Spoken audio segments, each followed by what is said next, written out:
अंबोली घाटाच्या उंच दरीतून जिथे खाली बघण्याची हिंमत फक्त वाऱ्याच्या झोताला आणि पाण्याच्या धारेला होईल, अशा कडेकपारीतून वाट काढत पुढे वाहत वाहत सरकत आजरा तालुक्यात प्रभू रामचंद्राने आपल्या वनवासातील एक रात्र काढून ज्या ठिकाणाला पावन केले, त्या तीर्थक्षेत्र रामतीर्थला वळसा घालून वाटेतील सर्वांना तृप्ती देत, तहान भागवत सर्वांना सुखाचा आस्वाद देत येणाऱ्या हिरण्यकेशी नदीच्या काठावर वसलेला जेमतेम 1500 लोकसंख्या असलेला माझा गाव खेडे.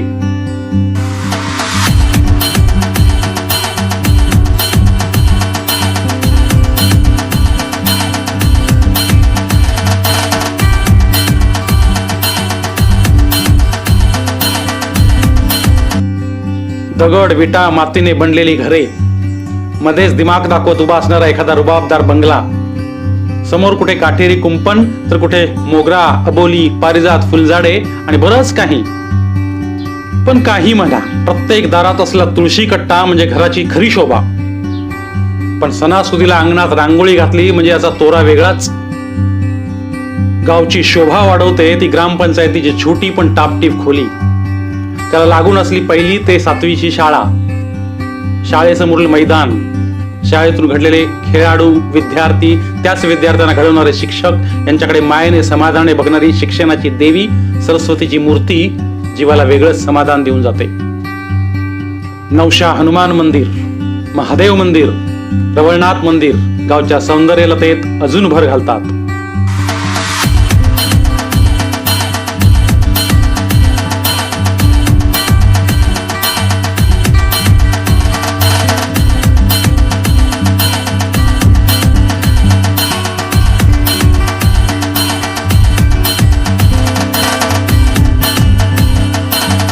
ऊस उत्पादन, भात शेती, नाचणी, भुईमूग अशा विविध पिकाबरोबर काजू, आंबा, फणस आणि करवंद या सर्वांचा पुरेपूर संगम म्हणजे माझा गाव खेडे. उन्हाळा, पावसाळा, हिवाळा सर्व ऋतूमध्ये हिरण्यकेशी नदीने सर्व दूर नजरेत भरणारी, डोळ्यांचं पारणे फेडणारी हिरवाई देऊन गावाच्या प्रतिमेत अजून भर घालून दिली. हीच माझी हिरण्यकेशी माय माझ्या खेडे गावाचा माहेरचा आहेर घेऊन पुढे त्याच जोमाने आणि तोच वसा घेऊन पुढे मार्गस्थ होते.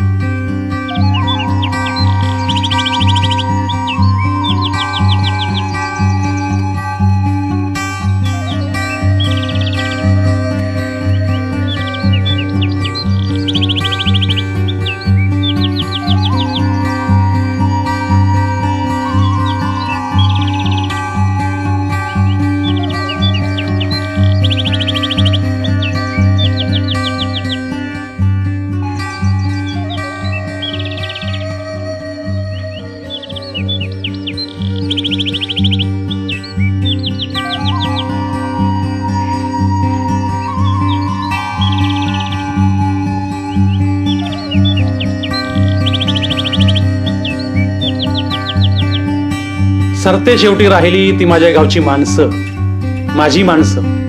कधीही वाईट प्रसंगी, चांगल्या प्रसंगी जातपात विसरून सर्व हेवे दावे बाजूला ठेवून पदरात मिठीत घेणारी माझी माणसं.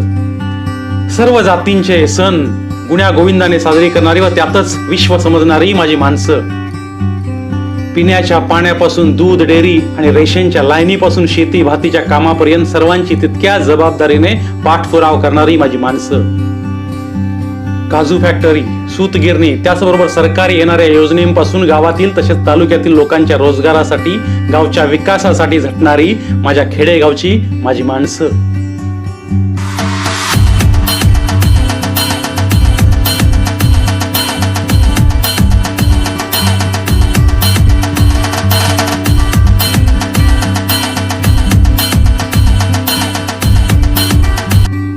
घरच्या जनावरांनाही जसे की गाई, म्हैशी, शेळी, बैल, कुत्रे यांना पोटच्या गोळ्यासारखी जपणारी माझी माणसं. रोगराई, आजाराला दूर ठेवण्यासाठी माफक दरात औषध खुल्या मनानं प्रेमानं पुरवणारी, वैद्यकीय क्षेत्रात काम करणारी माझी खेडेगावची माणसं. गाव म्हटलं की विवाद आलेच हो, पण खरं सांगू, कोणताही विवाद असो एकोप्याने सोडवून गावाला तंटामुक्ती गाव म्हणून उदयास आणणारी हीच ती माझी खेडेगावची माणसं. दिवस बदलले तसे जग बदलत आले. त्या बदलत्या जगाबरोबर वक्त हमारा है म्हणून नया दौरला अंगीकारणारी जुनी वयस्कर माणसं आणि त्याच जोशाने टीव्ही, कम्प्युटर, मोबाईल, सोशल मीडियाला स्वीकारून स्पर्धेच्या जगाला स्वीकारून गावाला पुढे नेण्यास प्रयत्न करणारी तीच माझ्या खेडेगावची माणसं.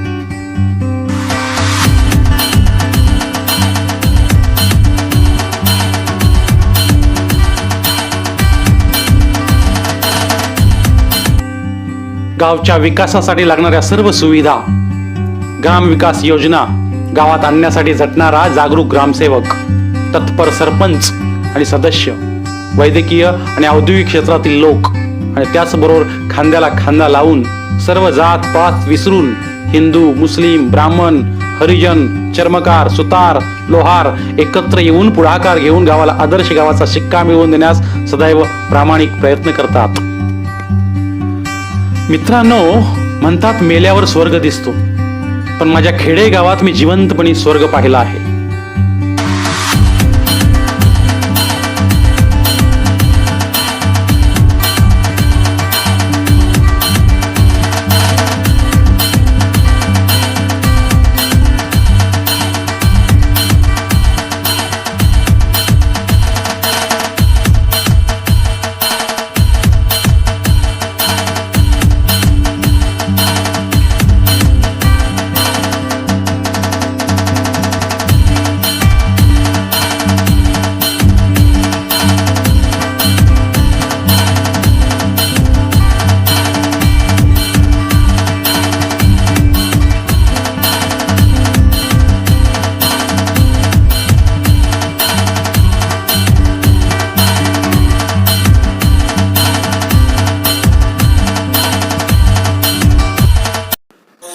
गाव माझा साधा सुधा वाहे निर्मळ पाणी, गाव माझा साधा सुधा वाहे निर्मळ पाणी, घरामध्ये सुख नांदे डोले तुळसंगणी.